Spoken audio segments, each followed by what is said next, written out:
Hello dear student, स्वागत है आप सभी का किरोशा एकेडमी के इस यूट्यूब प्लेटफॉर्म पे।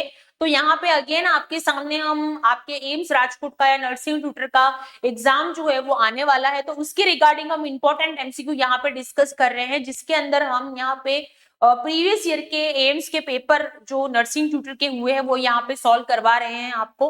तो क्लास को ज्यादा से ज्यादा शेयर कीजिएगा और आप आंसर देने की कोशिश जरूर करें क्वेश्चन की। और क्लास के बाद में आपको क्लास कैसी लगती है ये हमें कमेंट करके जरूर बताइएगा और क्लास को ज्यादा से ज्यादा शेयर कीजिएगा।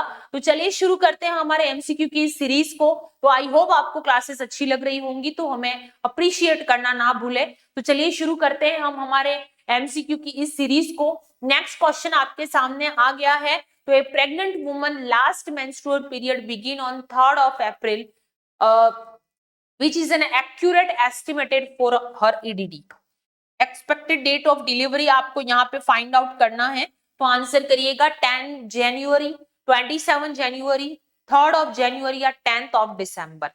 आंसर करिएगा। यहाँ पे किसी भी तरह का कोई ईयर नहीं दिया है, तो आप आसानी से इसका आंसर कर सकते हैं। एंड हाँ, 9 month plus 7 days expected date of delivery निकालने का फॉर्मूला याद रखिएगा। सिंपल सा 9 मंथ प्लस 7 डेज आपको काउंट करना है लास्ट मेंस्ट्रुअल साइकिल से डेट से। चलिए आंसर करिएगा, क्या राइट आंसर यहाँ पे रहेगा एवरीवन। आंसर करिए, what is the correct one. सभी आंसर करिएगा। क्लास को डियर एक बार शेयर जरूर करना है आपको और साथ में आंसर करना है, ठीक है। चलिए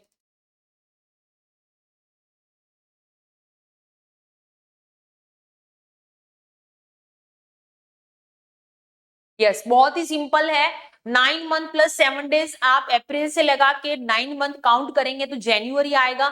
जनवरी 3rd of January से फिर 7 डेज आप और इसको एड ऑन करेंगे तो 10th of January आपका आंसर आएगा। Very very easy. तो ए यहाँ पे हमारा राइट आंसर रहेगा। नेक्स्ट आगे बढ़ते हैं। In positioning a child with burn of the head, face, neck and anterior chest during recovery, the nurse should keep the child as still as possible, avoid sitting the child up in a chair, removing sharp object from the environment या D avoid head flexion। Answer करिएगा, क्या right answer यहाँ पे रहेगा everyone. Class को share करना है यहाँ पे और आंसर भी करना है।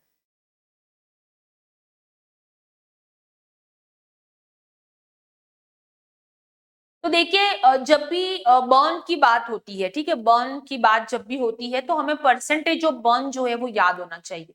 मोस्टली एडल्ट का तो सभी को याद रहता है। यहाँ पे हम पीडियाट्रिक का पोर्शन पढ़ रहे हैं, इसीलिए मैं पीडियाट्रिक का आपको बताना चाहती हूँ कि क्या चीज होती है। सिंपल सा है, उसी का थोड़ा सिमिलर ही है, ज्यादा कोई ऐसा वो नहीं है। लेकिन आपको पीडियाट्रिक का भी याद रखना है क्योंकि एग्जाम में पीडियाट्रिक का भी कभी कभी पूछ लेते हैं, ठीक है। और ये एग्जाम में आया हुआ ही क्वेश्चन है, तो हो सकता है इसका कोई अलग रूप आपको पूछे, तो आपको ये बात पता होनी चाहिए। तो चलिए मैं आपको बता देती हूँ कि क्या क्या चीज होती है percentage of burn in a paediatric.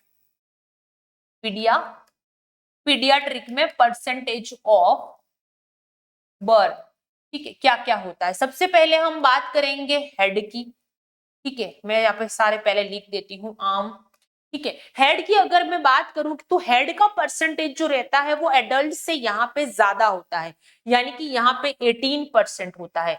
कितना होता है?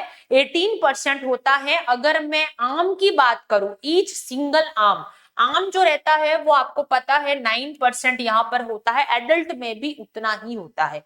ईच आर्म, एक आर्म की बात करूं, एक हाथ 9%। दूसरी तीसरी चीज यहाँ पर होती है कि फ्रंट ट्रंक।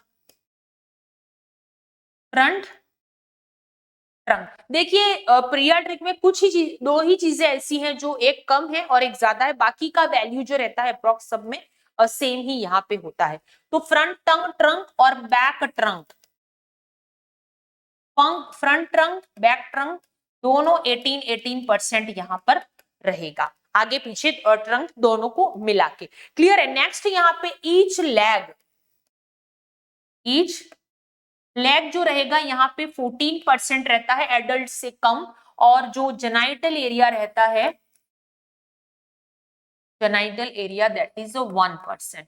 ठीक है, सिर्फ लेग का जो रहता है वो एडल्ट से कम होता है और हेड का एडल्ट से ज्यादा होता है, बाकी सब में सेम है। तो ये याद रखिएगा, बहुत इंपॉर्टेंट है। नेक्स्ट यहाँ पे बात हो रही है बर्न पेशेंट की, बर्न की।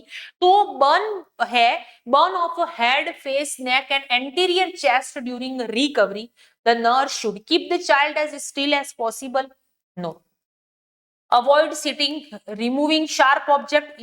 ये सबसे इंपॉर्टेंट चीज यहां पर है कि अवॉइड हेड फ्लैक्शन, क्योंकि अगर आपने फ्लैक्शन किया, क्लियर है, तो ऐसी सिचुएशन में क्या हो सकता है, रिकवरी के टाइम पे हीलिंग प्रोसेस जब होता है तब बर्न वाले पेशेंट को कॉन्ट्रैक्चर के चांसेस सबसे ज्यादा रहते हैं।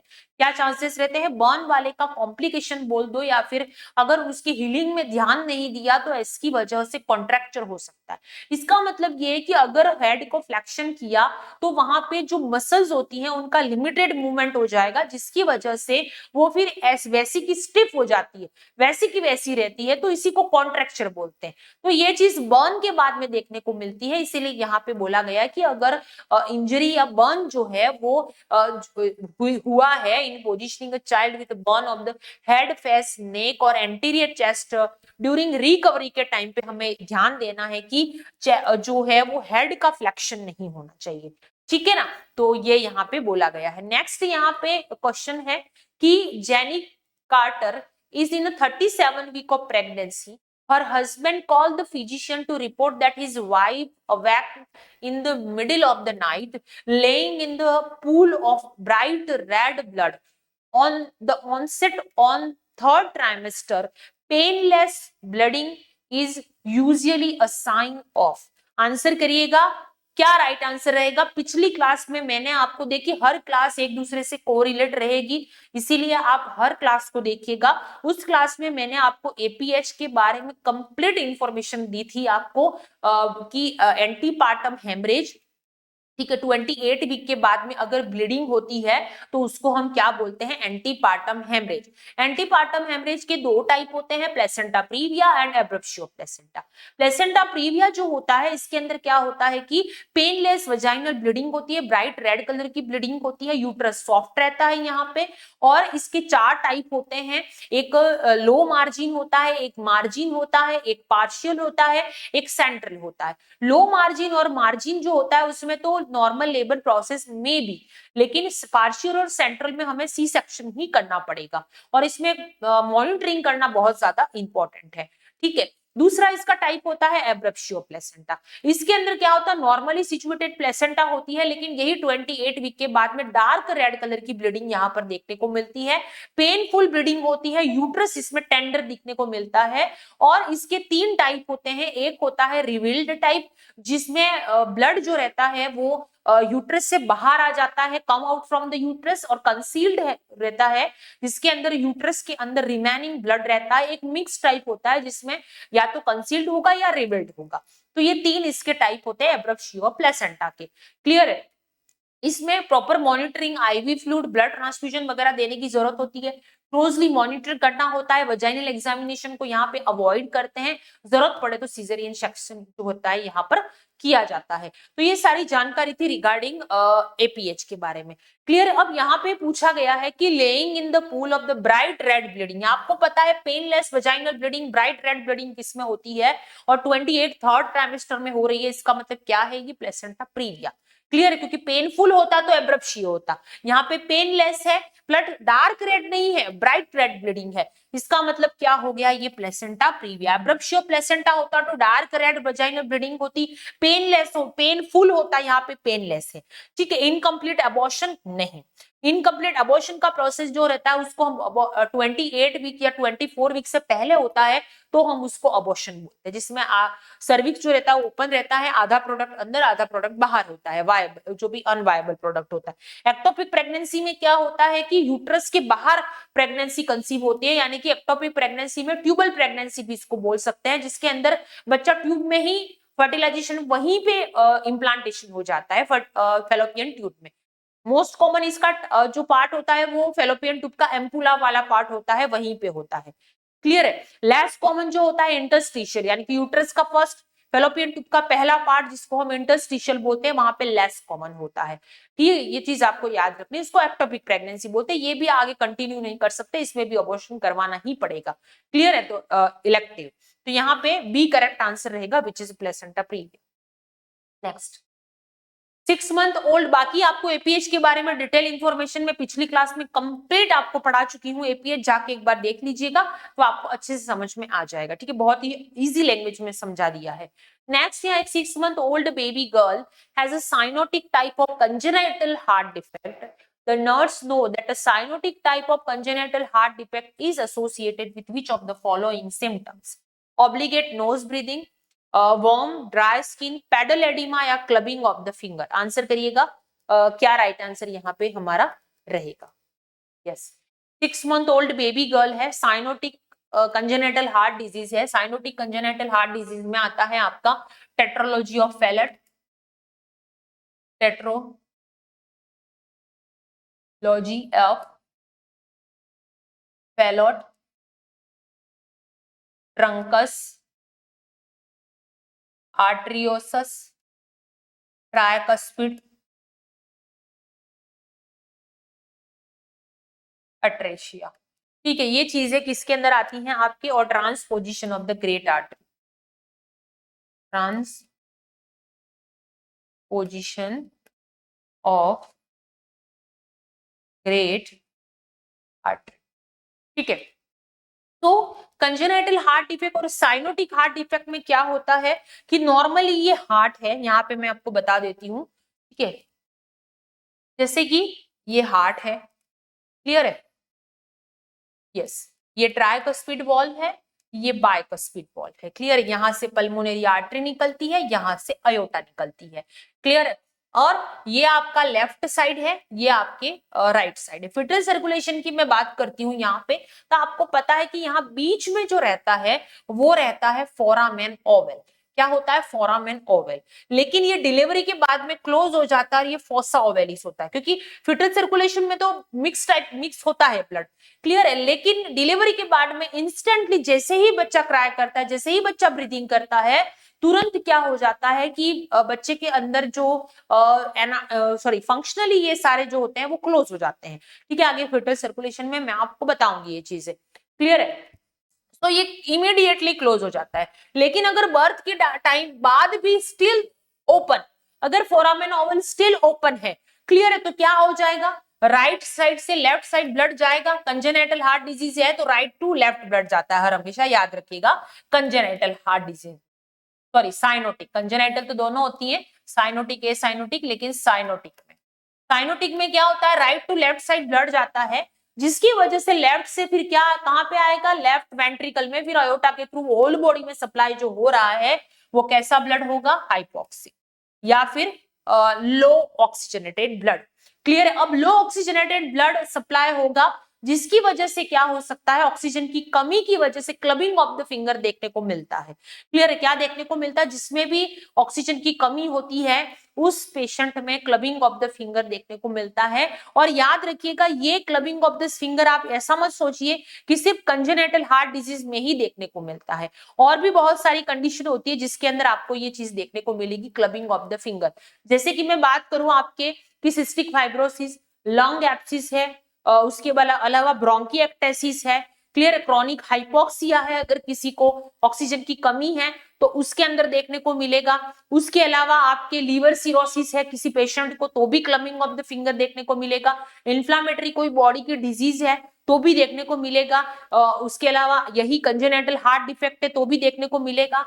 हाइपरथायरॉइडिज्म है, थायराइड का इश्यू है तो भी, हेरिडिटी में अगर क्लबिंग ऑफ द फिंगर है तो भी देखने को यहाँ पे मिलेगा। सॉफ्ट नेल होते हैं, नेल बेड जो रहता है, क्लबिंग ऑफ द फिंगर का मतलब होता है कि नेल बेड जो रहते हैं वो बिल्कुल क्या होते हैं, एकदम सॉफ्ट आपको देखने को मिलेंगे। नेल में कर्वेचर जो रहता है वो बढ़ा हुआ मिलता है इसके अंदर, क्लबिंग ऑफ द फिंगर में।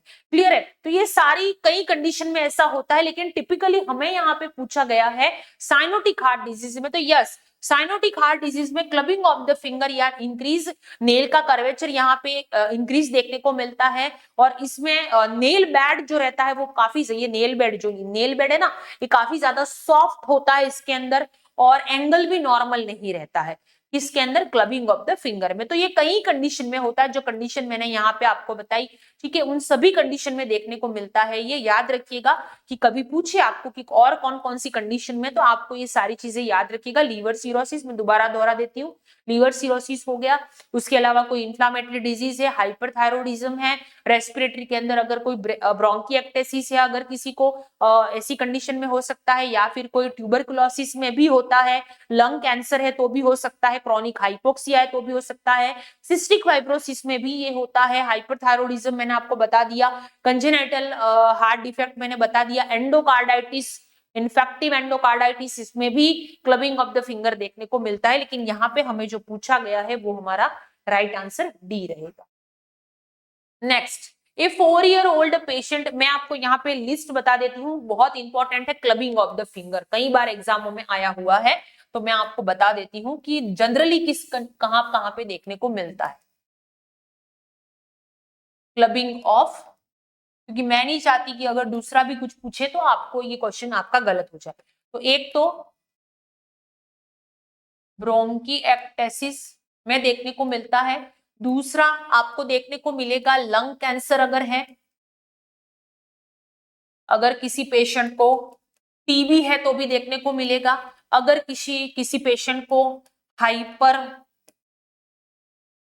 थायरॉइडिज्म है तो भी देखने को मिलेगा, अगर किसी पेशेंट को इन्फेक्टिव एंडोकार्डाइटिस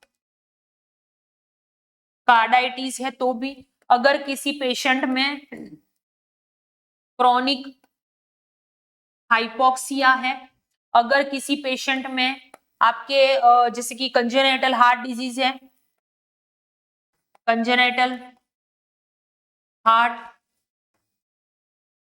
डिजीज है तो भी ये कंडीशन आपको देखने को मिलेगी। क्लियर है? अगर किसी कंडीशन में जैसे कि यहाँ पे लिख दूं मैं लीवर सिरोसिस है, 8th लीवर सिरोसिस है अगर, ठीक है, अल्कोहलिक लीवर है, लीवर सिरोसिस है तो भी आपको ये कंडीशन देखने को मिलेगी। अगर फैमिलियल है किसी में, ठीक है, फैमिली में ही क्लबिंग ऑफ द फिंगर देखने को मिलता है तो भी ये देखने को मिलता है। तो ये कुछ इंपॉर्टेंट चीजें हैं जो आपको याद रखनी है जहां पे क्लबिंग ऑफ द फिंगर देखने को मिलेगा। नेक्स्ट है 4-year-old patient is scheduled for surgery. In preparing these children pre-operative injection, which size needle should the nurse select to administer this child IM injection? बच्चे को आईएम इंजेक्शन लगाना है, कौन से साइज की निडल का यूज करेंगे? बहुत ही सिंपल और इजी क्वेश्चन है, आंसर करिएगा। क्या राइट आंसर यहाँ पे आपका रहेगा एवरीवन? क्लास को शेयर करना है, साथ में आंसर भी करना है। तो देखिए 4 साल का बच्चा है, शॉर्टर और स्मॉलर नीडल का हम लोग यहाँ पे यूज करते हैं। तो शॉर्टर और स्मॉल गॉज का कौन सा होता है? 25 गोज का, और 5/8 एक्यूरेट है बच्चे के लिए, ज्यादा छोटा नहीं ज्यादा बड़ा। 18 गोज ज्यादा बड़ा हो जाएगा, 20 का भी नहीं 22 का भी नहीं, यहाँ पे एक्यूरेट 25 गोज का। 5/8 इंच स्मॉलर भी होता है और एक्यूरेट भी होता है 4 साल के बच्चे के लिए। क्लियर है? तो ये चीज आप याद रखिएगा, बहुत इंपॉर्टेंट है। नेक्स्ट यहाँ पे आगे बढ़ेंगे। The study of human interaction, interrelation, their condition and consequences is known as psychology, anthropology, sociology या पैलियोंटोलॉजी? आंसर करेंगे। क्या राइट आंसर यहाँ पे रहेगा एवरीवन? क्लास को शेयर करना और साथ में आपको आंसर भी करना है। यस, सभी आंसर करेगा। पूछा गया है study of human interaction, interrelation, their condition and consequences is known as. बहुत इजी क्वेश्चन है और मैं चाहती हूं कि इसका आंसर आप सभी बच्चे दें। तो बहुत इजी है, यहाँ पे क्या है? सोशियोलॉजी। ठीक है, सोशियोलॉजी सी करेक्ट आंसर यहाँ पे रहेगा। तो आई होप आपको जो हम क्वेश्चन यहाँ पे पढ़ रहे हैं वो अच्छे से समझ में आ रहे हैं। क्लियर है? नेक्स्ट यहाँ पे हम आपका क्लास जो है वो कंटिन्यू रहेगा, तो आप क्लास को कोरिलेट करके पढ़ते रहिएगा। ठीक है, यानी कि बैक टू बैक क्लासेस रहेंगी। तो एक्सप्लेनेशन भी आपको इसी रूप में मिलेंगे। तो प्रीवियस क्लासेस अगर आपने नहीं देखी तो जाके एक बार देख लीजिएगा, और इसी तरह का आपको पेपर सॉल्यूशन यहाँ पे मिलता रहेगा। ये हम पेपर सॉल्यूशन कर रहे हैं एम्स के नर्सिंग ट्यूटर के प्रीवियस ईयर के पेपर यहाँ पे सारे आपको सॉल्व करवा दिए जाएंगे। तो आप बने रहिए हमारे साथ में, प्लस आपको टेस्ट देना है। शानदार टेस्ट सीरीज किरोशा एकेडमी की ऐप पर अवेलेबल है, बुक भी अवेलेबल है हमारे पास, जैसा कि मैंने आपको बताया। तो अगर आप पढ़ना चाहते हैं, सीरियसली चाहते हैं कि yes I want to select in tutor exam, तो देखिए कंपटीशन हर बार की तरह इसमें भी रहेगा, ठीक है। तो आप चाहते हैं कि आई वांट सेलेक्ट, तो टेस्ट सीरीज अवेलेबल है, क्योंकि बहुत सारी नर्सिंग फैकल्टी की जो वैकेंसीज जो रहती है वो आती ही रहती है। प्लस बुक बहुत ही शानदार है। बुक के लिए आप हमें हमारे ऑफिशियल नंबर पे कांटेक्ट कर सकते हैं, बुक आपके घर तक पहुंच जाएगी। नर्सिंग फैकल्टी के सारे पोस्ट के लिए ये बुक जो है वो यूजफुल आपके रहेगी। क्लियर? तो आई होप आपको जो हम पढ़ा रहे हैं वो समझ में आ रहा होगा। तो क्लास को शेयर जरूर करिएगा, और अगर आपको सेलेक्ट होना है ट्यूटर के एग्जाम में और एसोसिएटेड असिस्टेंट प्रोफेसर, तो जो पहले इस एक्सपीरियंस से गुजर चुका है या जो पहले से इस फील्ड में है, यानी कि ट्यूटर है या फिर एम्स में ट्यूटर को क्वालिफाइड कर चुका है, एग्जाम दे चुका है, इंटरव्यू दे चुका है, क्लियर है, तो उसके साथ में अगर आप अपनी मेंटोरशिप लेंगे या आप पढ़ाई करेंगे या आप चाहते हैं कि आपका इंटरव्यू भी इसमें होगा, आपको पता होगा, ठीक है ना, तो इंटरव्यू से पहले इंटरव्यू कंडक्ट करवाएंगे हमारे एम्स के एक्सपर्ट के साथ में। तो आप ये चाहते हैं तो जरूर हमारे साथ में जुड़े और अपने सिलेक्शन को सिक्योर कीजिएगा। मिलते हैं नेक्स्ट क्लास में, तब तक के लिए पढ़ते रहिए and thank you very much.